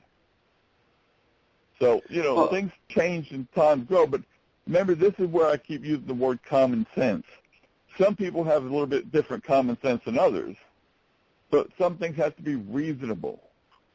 And I'm going to disagree with you on that, because I think it's less of an issue, and we covered this the last episode, but I'll say it again. I think it's less of an issue of common sense, common sense legislation, because we keep hearing that from the gun control advocates. They're saying, oh, this is common sense. We need to keep putting more laws in the books to restrict. And I totally, absolutely, unequivocally disagree with the felon law. And violent or not, I don't think it should matter. If you're out, if you are a free man in our society, I don't think you should be allowed to be discriminated against because you have a criminal history. And the main reason is there's more common sense issues to be dealt with. The common sense issue would be to stop filling up our prisons full of nonviolent felons who committed crimes like drug-related crimes or crimes where there was no victims. Let's stop filling up our prisons with all these people that have absolutely no reason to be there. Why are they there? We're paying $50,000 a year to house them and keep them secured and pay for their medical costs and all that stuff. It's more common sense to let's not arrest these people, jail them. That way we have more room in our prison systems for the actual violent offenders. Let's not release these people that can't be released. If we're releasing people that we think are going to go out and commit a violent felony again, we should be holding on to them. There's no reason to let them back out into society. As far as mental patients, it's the same reason. If we think they're a danger to society, why are they in society to begin with? We don't need to put laws preventing them from getting guns. We should actually put their butts in jail and make it so they can't actually get the guns, because regardless of if the law is on the books saying that a guy can or can't get a gun, he's going to get it anyway if he's a criminal, because by definition, criminals don't follow the law, and they don't care whether or not there's a law out there. So anyway, at this point, I'm going to take one more quick commercial break, and we'll be back with Cowboy Josh and Alton White.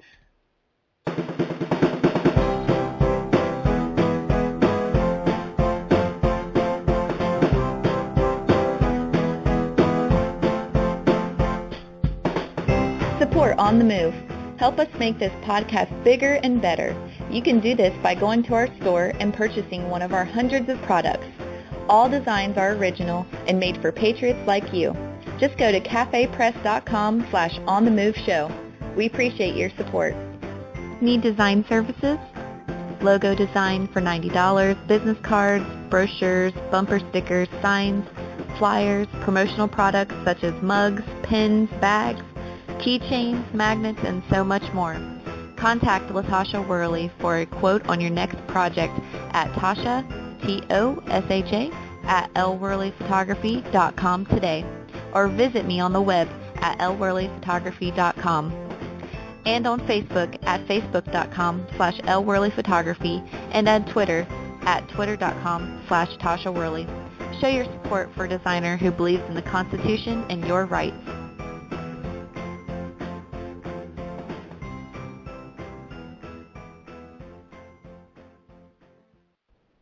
And we're back. All right, when we last left off, we were talking about gun control, and we were having a debate. I got Cowboy Josh as a co-host here on the show. He's on the line, and I've got Alton White of the Whig Party on the line. And who'd like to go next and respond to what I said? One thing I'd like to say about this, because everything that I've been saying is really my personal opinion. The Whig Party has a stance where, which we don't tell people what to think as a party. We are, kind of a center, middle group that we will listen, people on both sides of the issue could still be in the Whig Party. We don't really mandate that you have to do it our way.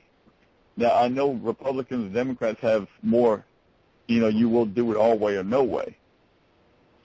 So I just want people to know, if they have a chance, if you just go look at the website. Now, I'm in Georgia, and if you look at the Georgia Whig website, which is gawig.org, or just look on Google for modern Whigs, you can go and get some of the ideas that the Whigs are putting out, because what I say is a personal opinion. There are other Whigs that agree, and there are some Whigs that disagree with me. That's the greatest thing about the Whig Party, is we're not going to dictate a policy to anybody. We listen to the constituents and the people of the, of the community that we are working in. Yeah, I've actually I was researching some of the Whig Party after we got off the phone last time on the last show, and I have found that there is a lot of internal debate within the Whig Party.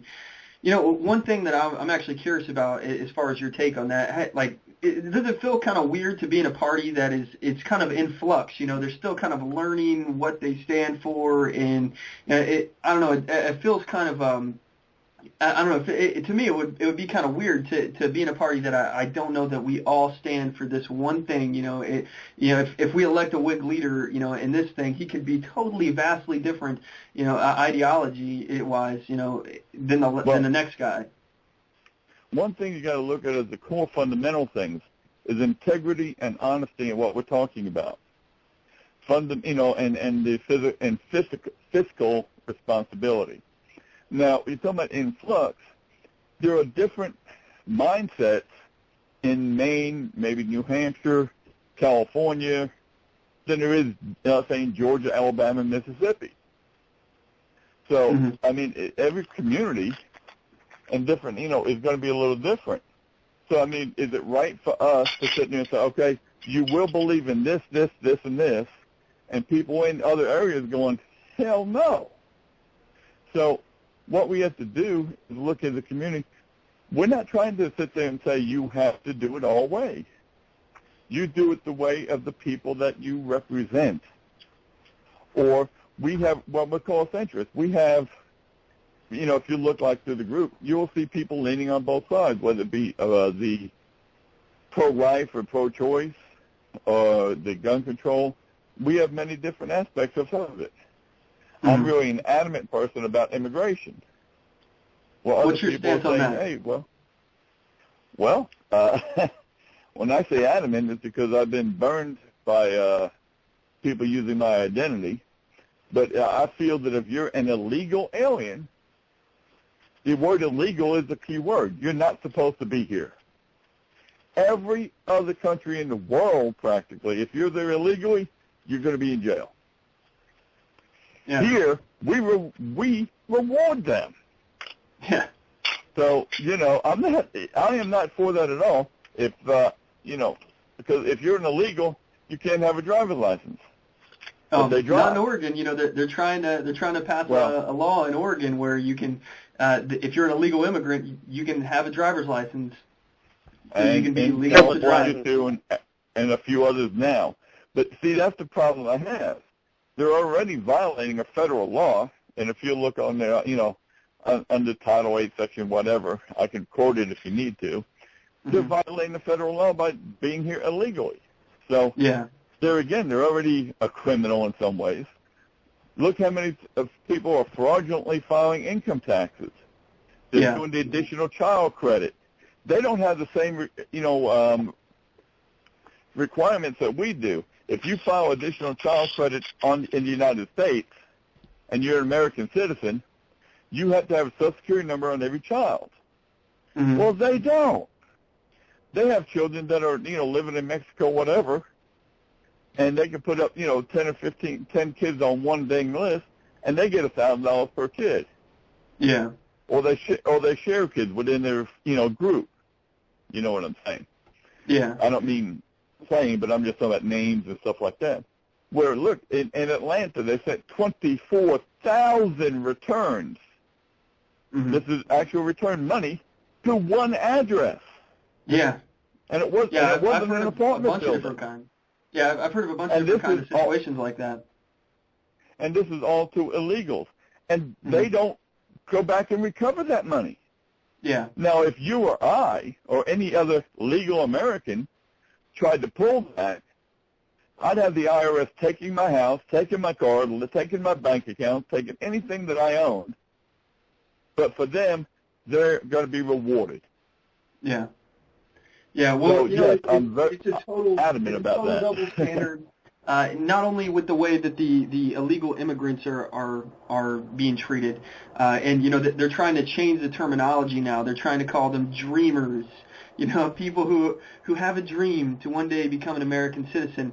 A lot of these they're not even really interested in becoming an American citizen. They have no desire. They're just here to work for a little bit of time, get a little bit of money, and then go back to Mexico. So they're not even dreamers. And some of these people, if they were offered a chance to be an American citizen, they wouldn't even take it.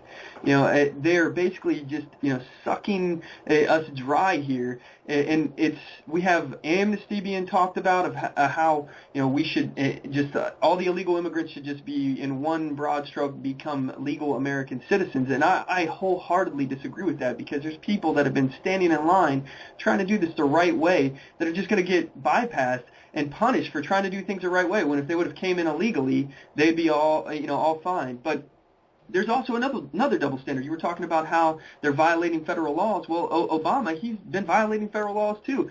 Forbes.com has released an article talking about all the way that he's violated the Constitution.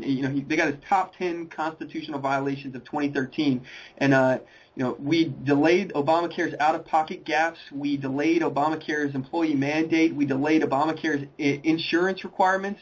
The exemption of Congress from Obamacare, the expansion of the federal of the employer mandate penalty through the IRS regulation, the political profiling by the IRS, the outlandish Supreme Court arguments, recess appointments, the assault on free speech and due process on college campuses are other things that they've been violating. We also have the Mini Dream Act that Congress shamelessly passed. that basically it includes sympathetic victims of current non-system young people who are brought to the country illegally as children.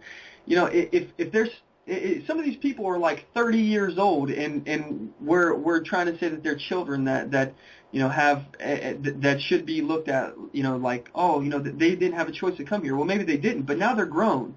They're grown now, and they're not children. So, well, here's the other thing. You're talking about, children in school, though. Well, who paid for their elementary school, junior high school, high school education? We, the American taxpayer, had to pay for that. Okay, because most illegals are not, they're not homeowners, they're landowners. I said most, I didn't say all. So but who's paying for this? Who's paying for their college education? They're going to be getting grants and scholarships and stuff like this. Well, who's paying for this? Yeah. It's taken away from us legal Americans, to give to people that are here illegally. And I don't agree with the anchor baby issue. Yeah. That they, if they're born here, now the whole family can become legal. Yeah. So, well, hey, let's go ahead. Let's go ahead and move on to the next segment here. I want to get into the listener challenge because one of the things on the show is try to get people involved and get active. So let's go ahead and move on to the next segment here. I challenge you to a duel. Did you hear that? Sounds like it's time for a challenge. Listener challenge. Listener challenge. Listener challenge. Listener challenge. Okay, so the listener challenge. Your mission, if you choose to accept it, is to call or email your representatives and tell them to oppose any and all current and future measures for gun control. Let them know where you stand and that your vote will be influenced on their decisions. Feel free to also include any of the other topics we covered today, such as illegal immigration and anything else that is on your mind. Make sure you hold these people's feet to the fire, because it's the only way that they're going to do what's good for our country. And make sure they know that your vote will be influenced on their decisions, and that you're watching it very closely. And if you have any interactions with these politicians, please let me know. I will read your email on the air. Feel free to forward it to onthemoveshow@gmail.com. We have about 8 minutes of the show left, and we'll take any listener calls or emails if you guys are out there that would like to get your point out there. The number is 619-924-0986, 619-924-0986, or you can email the show at onthemoveshow@gmail.com. I have Cowboy Josh still on the line, and Alton White. And Cowboy Josh is co-hosting with the show as part of Listener Appreciation Day today. And we got 7 minutes and 45 seconds, guys. Cowboy Josh, it's been a while since we heard from you. Do you have anything you want to say? Well, I'll rewind and talk about that last email about how the Second Amendment could have been written in more detail, so that they couldn't bring up these things about how to say it's about hunting and stuff. Mm-hmm. Of course, they could have done that, but like Alton said, they were just they made it plain and simple. I think it covers everything fine, because there's other writings by the Founding Fathers that go into more detail about how things work, what the militia is, what the people should have as far as firearms and ammunition. And I think there's somewhere in the writings about how the people should have the same arms as the current military and means to move it as well. So I think that they did think about how technology would advance, and they do mean for us to have the same technologies that the armies have at that time. But that's my personal view of it. I know you were at the last constitutional study group that we had, Josh. And actually, for anybody out there that's interested, if you're in the Vancouver, Washington area, we do a constitutional study group once a month, and we basically go through and just try to analyze and break down the Constitution and learn this founding document of our country. So I know you were there at that one last time, and we were talking about how it's and we're looking into this some more, but it's potentially illegal for there to actually be a standing army according to the Constitution. And again, don't take my word for it; look it up yourself. But there's a article in the Constitution that says that the military, the army, is only supposed to be maintained for a maximum of 2 years. So. Some of these things are actually pretty interesting, and the reason why they said that, and again, I am still learning this. I'm a student of the Constitution myself. I don't have all the answers, but from my interpretation of what I've learned so far is that they were only supposed to be using the military from the militia. The military was supposed to be the actual citizen population. That's what the militia was. So we were supposed to, jump together and come together to the defense of the country. And constitutionally speaking, a standing military is actually, could be constitutionally illegal, basically. But, right. Anyway, well, that's why they had That's why they had posse comitatus, where the United States military cannot act really on the U.S. ground. But that's where each state was supposed to have their own militia. Yeah. Didn't posse comitatus come around in 1871? Right, but I'm just saying it's the same thing that later on because of the problems that were happening. They did not want the federal government doing everything it wanted to do on American soil. That's why later on they had to do that, saying you cannot have a federal army do this. Yeah, that's true. That is absolutely true. One of the things we read in the same article was, from the way we understood the article, is that we could have a navy at all times protecting the borders. No. Yeah. But an army itself was supposed to be the funding of the sovereign states militia groups, the people, which is the people, for no longer than a duration of 2 years. So I'm not sure what would happen after that if the conflict pursued further, but it's very interesting to look into that. And I encourage anybody to come down to that study group down there. It's at Coffee Villa on 4th Plain. Yeah, but, we have a Facebook page. The Facebook page address is facebook.com/groups/constitutional study group. If you're interested, check it out. We don't have the next event posted on there, but I'm working it out right now. I've been extremely busy, so I will be posting that probably this week, and also the video of the last study session. So just give me a little bit of time to work on that, and I'll get that on the channel. My YouTube channel is youtube.com/OnTheMoveShow. But hey, at this time, we got to go ahead and wrap things up, guys. I really appreciate you both coming on the show today, and you're welcome to call in next week too if you have any other points that you'd like to make. Thanks, Mr. Alton White, for calling in again. I really appreciate you calling in. And 1 second, I appreciate coming on. And just read the Federalist Papers too. There's a bunch of them that actually go into a lot more detail. Absolutely. Oh, hey, Alton, go ahead and plug all your stuff that you have for the Whig Party again. Yeah, please. If anybody's interested in the Whig Party, you can go to that's modernwhig.org, or you can go to the Georgia Whig, which is gawhig.org. We're also on Facebook. You can just check up there and look for the Whig Party, Modern Whig Party. And just anytime you need, just email me. Okay. I appreciate that, Alton. Okay, so thanks again, Josh, for being on the show. I really appreciate everything you've been doing for the show and the fact that you've been a loyal listener. And again, I had a lot of fun with you co-hosting today, so thanks for coming on, man. Hey, not a problem. I had a lot of fun as well. Okay. Have a good one. You too, buddy. All right, so that's the show for today. If you guys have anything you'd like to say, give us a call. Next week's show at 619-924-0986, 619-924-0986, or you can email the show at onthemoveshow@gmail.com, and I'll read your stuff live on the air. That's today's show. I want to thank my co-host, Cowboy Josh, for being on the show today. I want to thank you, our listeners, for tuning in week after week, and we really appreciate your continued support. Don't forget to check us out at onthemoveshow.com, here at blogtalkradio.com/onthemoveshow, facebook.com/onthemoveshow, youtube.com/onthemoveshow, twitter.com/onthemoveshow. And as always, know your rights, assert your rights, get on the move.